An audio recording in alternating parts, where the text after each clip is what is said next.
Euna reste impassible, mais sa sœur se précipite pour le protéger, même si elle est terrifiée. Cette scène réveille en Euna le souvenir douloureux de l'attaque des monstres et de la protection de sa sœur. En un éclair, il saisit le bras de sa sœur et lui demande de se reculer. Cette fois, les choses seront différentes.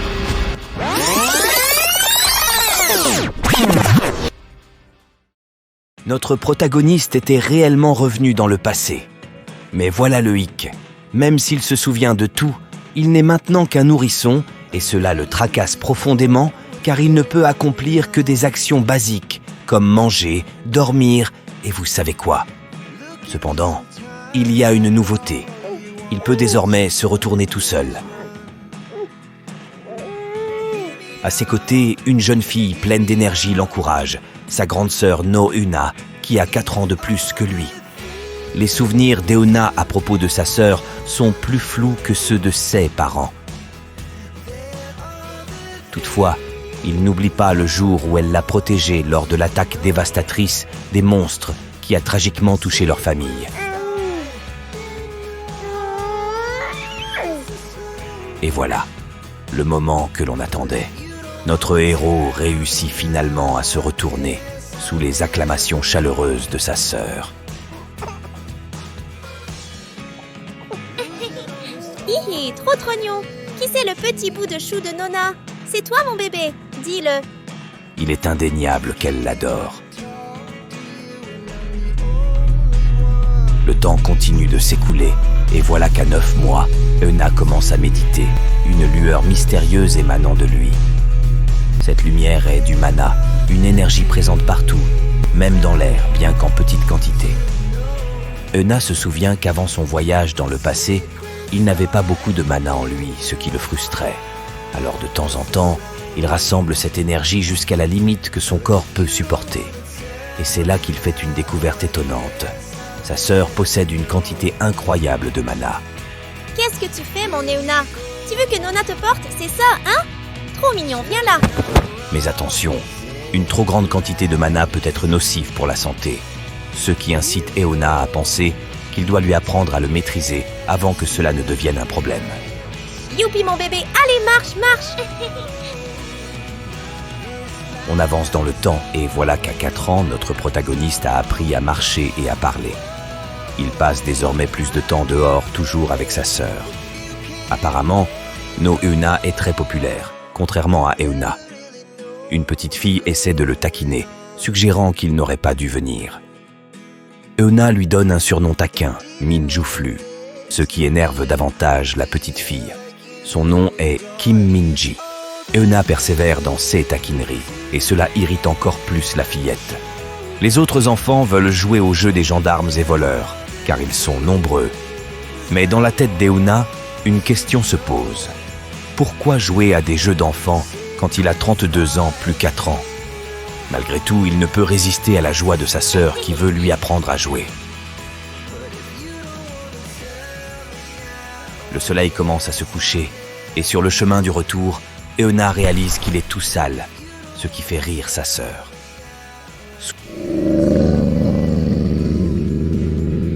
Soudain, des grognements se font entendre, et ils se retrouvent alertes. Un chien errant, apparemment menaçant, attire leur attention.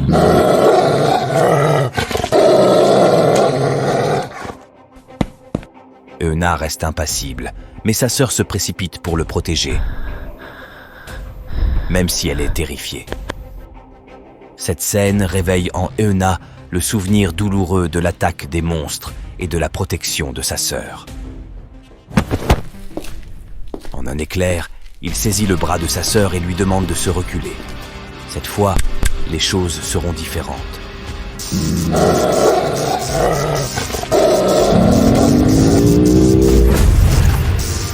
Une explosion de lumière émane de lui, et le chien errant est frappé par sa puissance.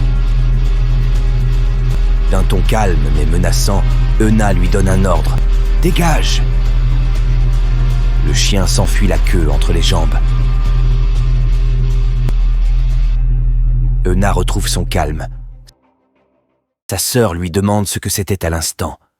Il lui dit tout joyeux de ne pas s'inquiéter, qu'il est fort. Elle lui saute dessus, impatiente d'apprendre à son tour.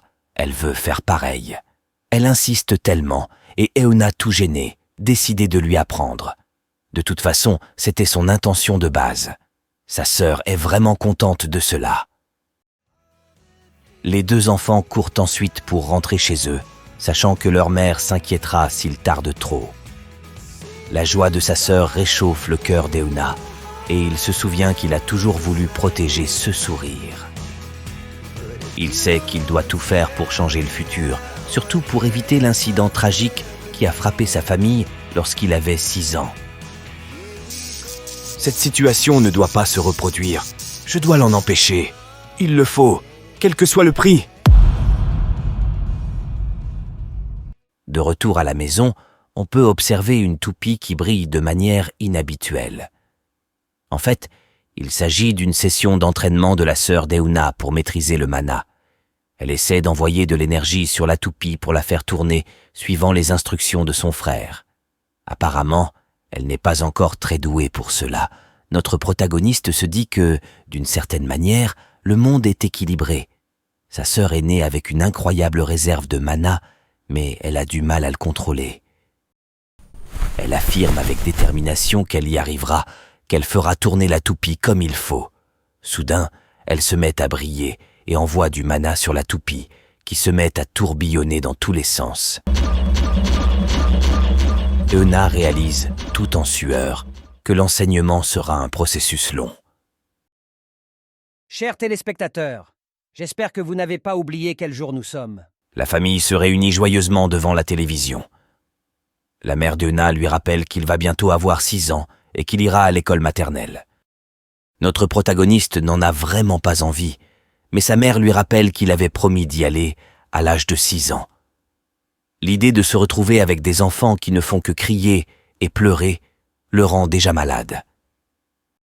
Eh oui, effectivement, nous sommes déjà à la fin de l'année. Qui l'eût cru? Une nouvelle ère s'annonce pour notre À la peuple télévision, de Corée, les amis. on parle Ayons de la fin de espoir. l'année et de la naissance d'une nouvelle ère pour la Corée du Sud. Cette notion fait remonter des souvenirs chez Euna. En réalité, après avoir compris comment utiliser le mana, l'humanité s'est passionnée pour son utilisation. Malheureusement, personne n'a remarqué que les monstres apparaissaient dans les zones où le mana se rassemblait. En 1999, avant le début du XXIe siècle, la fin du siècle a eu lieu, avec des monstres de toutes sortes envahissant la Corée du Sud, causant la perte de 30% de la population. L'humanité vivait désormais dans la peur constante de l'apparition aléatoire de ces créatures. Dans cette nouvelle ère, les anciennes lois ont perdu leur pouvoir. Et la nouvelle monnaie d'échange est le mana, devenu un critère de division des classes sociales. Les nouvelles puissances de la Corée, riches et possédant un mana puissant, ont renversé l'ancien gouvernement pour devenir les maîtres du pays. Cependant, avant que les choses ne se stabilisent, les dégâts étaient incommensurables, avec des villes entières rasées. Dans cette Corée en agonie, une lueur d'espoir est apparue avec la déesse Lim Gwa-eul, autrefois une célèbre actrice devenue la première protectrice de la Corée.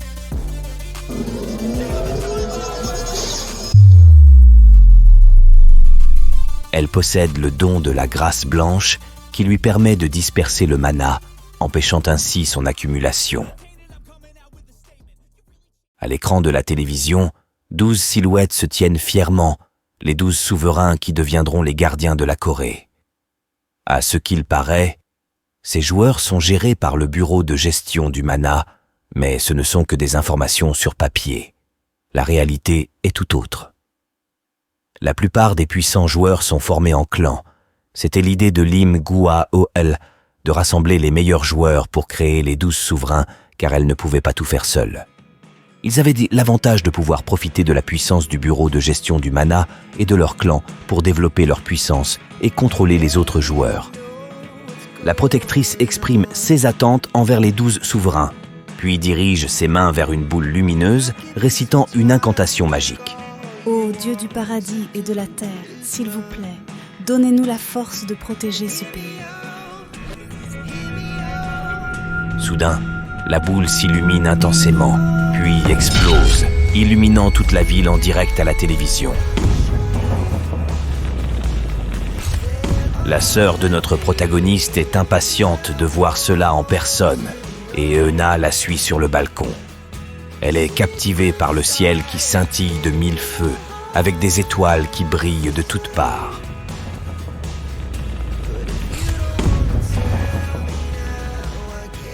La famille se rassemble sur le balcon pour observer la scène, remerciant la déesse pour sa protection. Et ils ne sont pas les seuls. La sœur d'Euna souhaite faire un vœu et encourage Euna à faire de même. Cependant, lui pense que Dieu n'existe pas dans ce monde. Pour lui, le jour où le monde a été anéanti, Dieu est mort.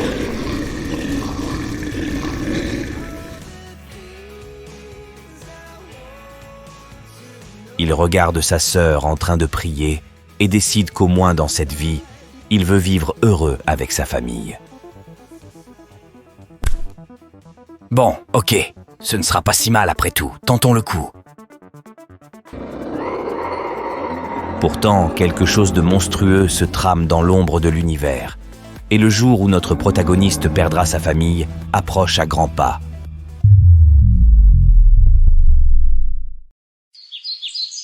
Aujourd'hui, sous un ciel bleu magnifique, Euna, maintenant âgée de 6 ans, fait son entrée à l'école maternelle.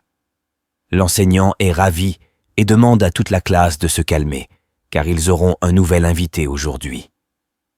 Cet invité n'est autre que notre protagoniste. Monsieur Taillot lui demande de se présenter. « Bonjour, je m'appelle Euna. » Euna se présente brièvement, sans aucune émotion. Son enseignant lui demande avec inquiétude d'en dire un peu plus pour permettre aux autres enfants de mieux le connaître. Cependant, Euna n'a aucune envie de devenir amie avec 16 enfants. Il remarque soudain Mine Joufflu qui lui hurle dessus en lui demandant pourquoi il est dans sa classe. Il ne l'avait pas remarqué jusqu'à présent et la taquine en l'appelant Mine Joufflu, ce qui la fait encore plus crier. « J'ai déjà dit de ne plus m'appeler comme ça !» Monsieur Taillot essaye de calmer la situation en disant qu'Euna doit être nerveux, car c'est sa première journée d'école. Mais en un instant, tous les enfants se rassemblent autour de lui, le bombardant de questions. L'enseignant semblait s'inquiéter pour rien. Enfin, Euna est seul. Il se dit que c'est pour ça qu'il déteste les gosses. Il est en train de chercher un coin lecture. Il se dit que les livres disponibles sont probablement destinés aux enfants, mais au moins, cela lui occupera le temps. Apparemment, il n'est pas le seul à avoir eu cette idée, car une jeune fille à côté de lui le regarde avec surprise. Il est déjà profondément plongé dans sa lecture lorsque soudain, un groupe d'enfants perturbe l'ambiance paisible de la pièce. 6 enfants essaient de harceler la jeune fille, dirigée par leur chef, Choi Eun-yuk, qui se moque d'elle parce qu'elle est seule et n'a pas d'amis. La jeune fille est très gênée. Choi Eun-yuk lui arrache le ruban qu'elle portait dans les cheveux, ce qui agace profondément Euna. Il trouve ces gamins insupportables, prenant visiblement un malin plaisir à embêter la fille. Elle est en larmes et veut récupérer son ruban, car c'était un cadeau de son père. Euna, agacée par la situation, pense « Quelle bande de gamins !»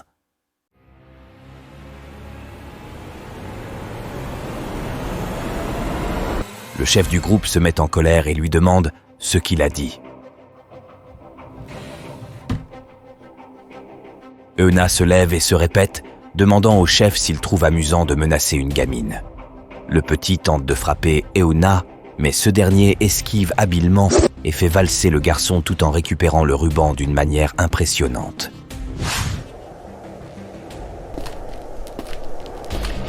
Chouai.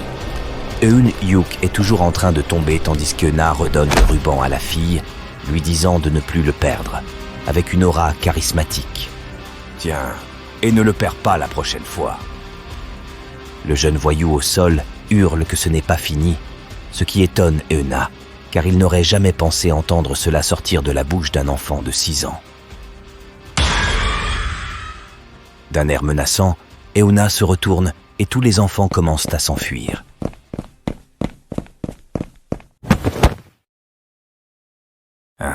Ça ne va pas. La fille remercie chaleureusement Euna, qui remarque que ce soit Minji ou le garçon qui l'a mise au tapis, leur mana est bien au-dessus de la moyenne par rapport aux autres enfants. Cependant, la fille qui lui fait face est différente. Elle possède une quantité de mana encore plus incroyable que celle de sa sœur, et elle semble très bien le contrôler. Euna pense que quelqu'un comme elle pourrait devenir l'un des 12 souverains à l'avenir, voire être très populaire. Cependant, il ne se souvient pas d'elle. Alors qu'il réfléchit, la fille semble un peu gênée, mais il décide de lui demander de devenir son amie. Il sait que dans ce monde, le mana signifie le pouvoir, et être ami avec des personnes ayant un tel potentiel est un atout majeur. La fille acquiesce avec enthousiasme, ravie de la situation. Il vaut mieux avoir tous ceux au grand potentiel de mon côté dès maintenant. De retour à la maison, Euna reçoit des remerciements de sa mère, ce qui le surprend. Il réalise qu'elle fait référence aux épingles qu'il a fixées sur son vêtement. Et mince alors, elle a sûrement dû le prendre dans mon sac. Apparemment, sa sœur en a également fabriqué, y compris une pour lui. Merci. La mère de Euna découvre qu'il en a fait une de plus, et sa sœur suppose que c'est pour elle. Mais en réalité, notre protagoniste a fait cette épinglette pour sa grand-mère. Dans sa vie antérieure, il n'avait jamais donné ses épingles à sa grand-mère, car il craignait que cela n'atténue sa haine envers les monstres. Mais dans cette vie, il souhaite lui exprimer ses sentiments.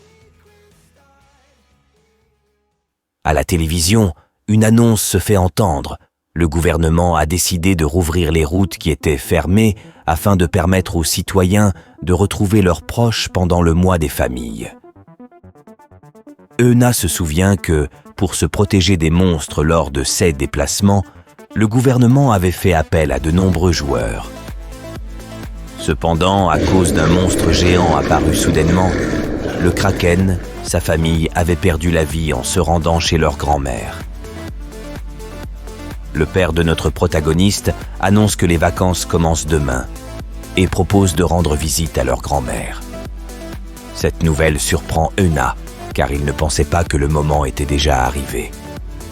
Il est déterminé à empêcher cette visite coûte que coûte.